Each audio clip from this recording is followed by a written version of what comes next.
ఓడి అమ్మ ఇదేంద్రా ఇది మహా దారుణం ఈ దారుణం. ఏమేంద్రా మొహాల మాదాపూర్లో పెట్టు. మేనేజర్ లీవ్ ఏమైనా క్యాన్సిల్ చేసిండేమో. మేనేజర్ కాదు, నేను చేసుకోవాలి క్యాన్సిల్. మరి ఏమేంద్రా చెప్పు. ఆ బస్ టికెట్ రేట్ చూడరా నాయన, ఫ్లైట్ టికెట్ రేంజ్ లో ఉన్నాయి. అయితే ఫ్లైట్ టికెట్ బుక్ చేసుకోరా. అయినా నీకు ముందే చెప్పారా పవన్, టికెట్లు బుక్ చేసుకోరా అని. నువ్వు విన్నావా? లేదు, మేనేజర్ లీవ్ ఇవ్వాలి, నువ్వు లావ్ అవ్వాలి అని డ్రామాలు దుబ్బావు. ఏం చేస్తాంలే, ఇది ప్రతి ఇయర్ అయ్యేదేగా. అరే అరే మరి ఇప్పుడు ఊరికి ఎట్లా పోతావు? నా మాట విని ప్లాన్ క్యాన్సిల్ చేసుకో, పైసలు కూడా మిగులుతాయి. ఏయ్ నువ్వు నోర్మి. పవన్, నువ్వు తత్కాల్లో ట్రైన్ టికెట్ ట్రై చేయొచ్చు కదా.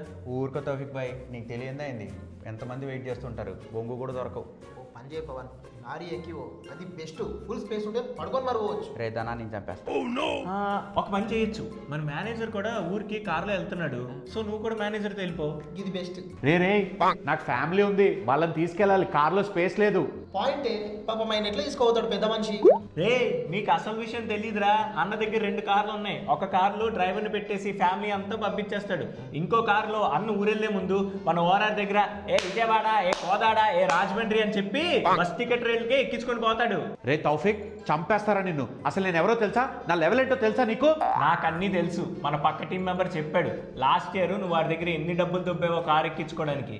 ఉషో ఒరే, నా సీక్రెట్స్ అని అలా బయట పెట్టేకరా, ఎవరైనా వింటే బాగోదు. మరి సైలెంట్ గా మన పవన్ ని కారు ఎక్కించుకుని తీసుకెళ్ళు. సరే పవన్, తీసుకెళ్తాను, నాకేం ప్రాబ్లం లేదు. But per seat 3000 rupees only, very reasonable you know. నువ్వు మళ్ళీ మనీ అన్నావు అనుకో, నీ సీక్రెట్స్ మొత్తం ఆఫీస్ మొత్తానికి మెయిల్ పెట్టి పారదొప్తా.